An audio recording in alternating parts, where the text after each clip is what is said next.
Hello friends, मैं Omkar Yadav, current study with Om academy आपका स्वागत करता हूं। फ्रेंड, आज है 27 दिसंबर और आज कंटिन्यू करने जा रहे हैं हम लोग करंट अफेयर को। ठीक है, तो करंट अफेयर में आज रहेगा आपके लिए छत्तीसगढ़ के कुछ इंपॉर्टेंट घटनाक्रम और साथ ही साथ भारत और इंटरनेशनल यानी कि अंतर्राष्ट्रीय स्तर पर कुछ घटनाक्रम शामिल होंगे। ठीक है, चलिए स्टार्ट करते हैं कल के क्वेश्चन से। तो देखिएगा, कल का क्वेश्चन था आपका, किस राज्य के राज्यपाल ने धर्म की स्वतंत्रता अधिनियम को मंजूरी दी है? तो इसका राइट आंसर है आपका उत्तराखंड। ठीक है, तो उत्तराखंड के जो राज्यपाल हैं, ठीक है, उन्होंने धर्म की स्वतंत्रता के अधिनियम को मंजूरी दे दी है। चलिए आगे स्टार्ट करते हैं छत्तीसगढ़ के क्रम से। सबसे पहले देखिएगा, वीर बाल दिवस के अवसर पर छत्तीसगढ़ के कितने बच्चों को वीरता पुरस्कार दिया जाएगा? तो 4 बच्चों को दिया गया है। ठीक है, वीरता पुरस्कार दिया गया है, याद रखिएगा। और इसी संदर्भ पर याद रखिएगा कि गुरु गोविंद सिंह के बेटों की याद में वीर बाल दिवस पर राजभवन में 4 साहसी या वीरता के अनुसार बच्चों को, ठीक है, याद रखिएगा, बच्चों को वीरता पुरस्कार से सम्मानित किया जाएगा। प्रधानमंत्री नरेंद्र मोदी जी ने 9 जनवरी को, ठीक है, याद रखिएगा, 9 जनवरी को 2022 को प्रकाश पर्व के अवसर पर वीर बाल दिवस मनाने की घोषणा की थी। ठीक है, तो याद रख लीजिएगा। चलिए नेक्स्ट देखिएगा, राज्य में किन किन स्थानों पर बटरफ्लाई पार्क स्थापित की गई है? ठीक है, तो मुख्यतः याद रखिएगा 2 बटरफ्लाई पार्क जो है स्पेशली जिन्हें जाना जाता है। पहला तो आप याद रखिएगा जिसका नाम है कांगेर घाटी नेशनल जो पार्क है, ठीक है, राष्ट्रीय उद्यान है। यहाँ पर एक बटरफ्लाई पार्क बनाया गया है और साथ ही साथ अभी वर्तमान में एक नया बटरफ्लाई पार्क आपको सुनने को मिलेगा जो कि जिसका नाम है कानन पेंडारी जूलॉजिकल पार्क। ठीक है, तो कानन पेंडारी जूलॉजिकल पार्क के अंतर्गत यहाँ पर बटरफ्लाई पार्क बनाया गया है, याद रखिएगा। चलिए इसके विस्तार में कुछ पॉइंट्स को देखते हैं। तो देखिएगा, कानन पेंडारी जू में हाल ही में बटरफ्लाई पार्क का निर्माण किया गया है।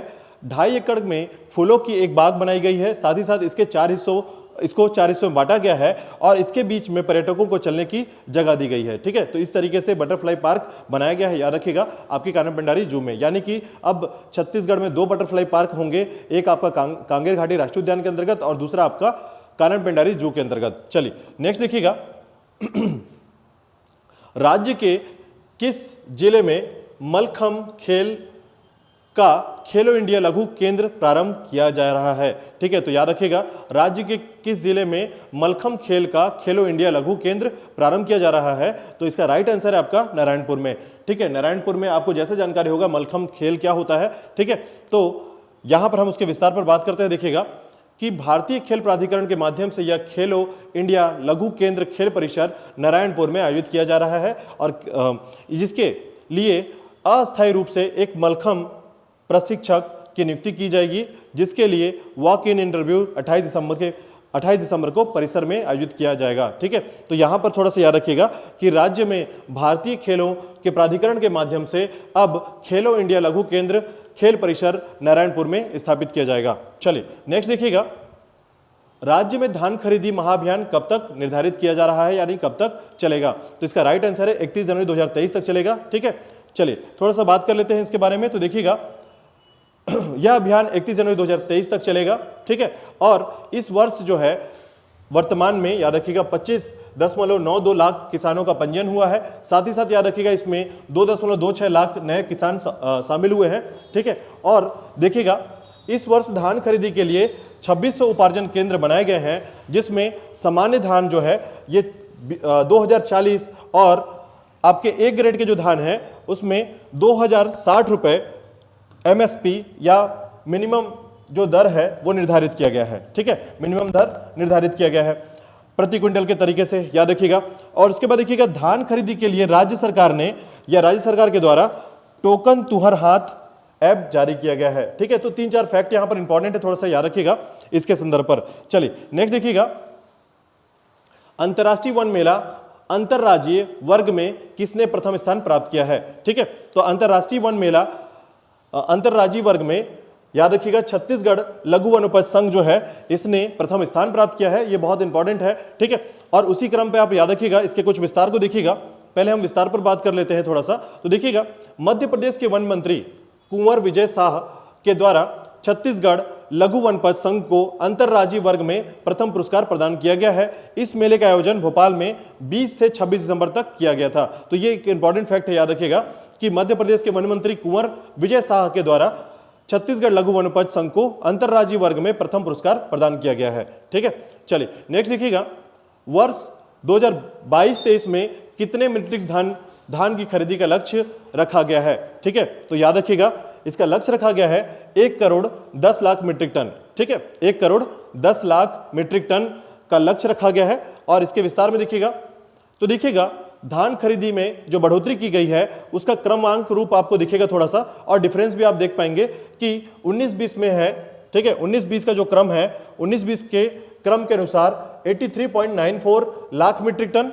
ठीक है, फिर उसके बाद 20-21 में 92.02 लाख मीट्रिक टन, और 21-22 में जो है ये 98 लाख मीट्रिक टन, और वर्तमान में जो है 1.10 लाख मीट्रिक टन यानी 1 करोड़ 10 लाख मीट्रिक टन का लक्ष्य रखा गया है। तो इसका क्रम थोड़ा सा देखिएगा और आप थोड़ा डिफरेंस भी याद रखिएगा। ठीक है, खासकर 2022-23 के कंपैरिजन से करेंगे हम लोग, 21-22 को कंपेयर करेंगे अगर हम लोग, तो देखिएगा इसमें लगभग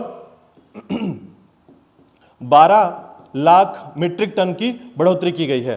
ठीक है, तो 12 लाख मीट्रिक टन की बढ़ोतरी की गई है, याद रखिएगा। चलिए नेक्स्ट देखते हैं।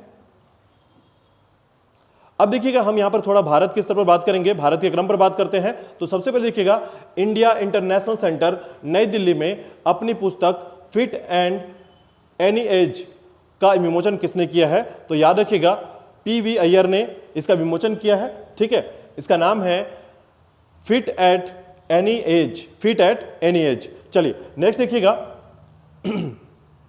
इसके विस्तार में एयर मार्शल PV अय्यर जो कि सेवानिवृत्त हैं ने दिसंबर 2022 में इंडिया इंटरनेशनल सेंटर नई दिल्ली में अपनी पुस्तक का विमोचन किया, लॉन्च किया, जिसका नाम है फिट एंड एनी एज। यह पुस्तक ब्लूम्सबरी इंडिया द्वारा प्रकाशित किया गया है। ठीक है, चलिए नेक्स्ट बिंदु पर बात करते हैं। देखिएगा किसने भारतीय उपमहाद्वीप के लिए 2024 पेरिस ओलंपिक और 2024 युवा ओलंपिक के प्रसारण का अधिकार प्राप्त कर लिया है या हासिल कर लिया है। तो याद रखिएगा वाईकॉम 18 ने इसे प्राप्त किया है। ठीक है, तो वाईकॉम 18 जो है, जैसे अगर आप चैनल्स की बात करेंगे तो स्पोर्ट्स चैनल, जिसकी स्पोर्ट्स चैनल इन्हीं के अधिकृत में है। ठीक है, तो याद रखिएगा वाईकॉम 18। चलिए नेक्स्ट देखते हैं इसके विस्तार पर। तो देखिएगा वाईकॉम 18 नेटवर्क ने दिसंबर 2022 में भारतीय उपमहाद्वीप के लिए 2024 पेरिस ओलंपिक और 2024 युवा ओलंपिक के प्रसारण का अधिकार हासिल कर लिया है। इसमें भारत, बांग्लादेश, भूटान, मालदीव, नेपाल, ठीक है, भारत, बांग्लादेश, भूटान, मालदीव, नेपाल, पाकिस्तान और श्रीलंका के बाजार शामिल हैं। तो याद रखिएगा वाईकॉम 18 का नेटवर्क। ठीक है, चलिए नेक्स्ट देखिएगा हाल ही में निवेशक शिक्षा प्लेटफॉर्म रूट्स किसने लॉन्च किया है।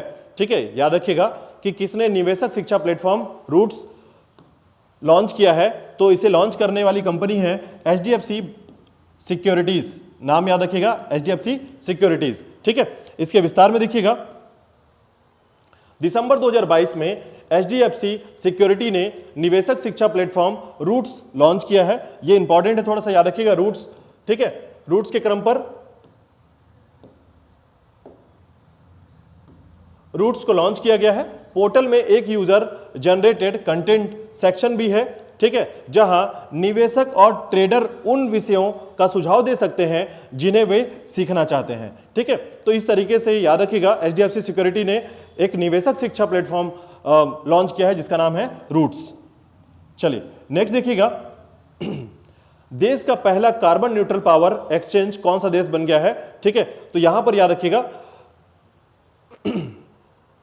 देश का पहला कार्बन न्यूट्रल पावर एक्सचेंज कौन से देश, यानी कि यहां पर थोड़ा सा याद रखिएगा, यहां पर एक मिसप्रिंट है जिसमें हम कंपनी की बात करेंगे, भारतीय मंत्रालय के साथ जोड़ेंगे इसे। ठीक है, तो एक्सचेंज में कौन सा मंत्रालय। ठीक है, तो भारतीय ऊर्जा विनिमय जो है यहां पर शामिल होगा। इंडियन एनर्जी एक्सचेंज IEX ये शामिल किया गया है, देश का पहला कार्बन न्यूट्रल बना है। इसके बारे में देखिएगा भारतीय ऊर्जा विनिमय के स्वच्छ परियोजनाओं से प्रमाणित उत्सर्जन में कमी को स्वेच्छा से रद्द कर दिया गया है। और UNEP 2022 के रिपोर्ट के अनुसार ग्लोबल वार्मिंग में 1.5 डिग्री तक सीमित करने के लिए ग्लोबल ग्रीन हाउस गैस उत्सर्जन के लिए, ठीक है, याद रखिएगा ग्रीन हाउस गैस उत्सर्जन को 2030 तक 45% कम करना होगा। ठीक है, तो याद रखिएगा भारतीय ऊर्जा विनिमय।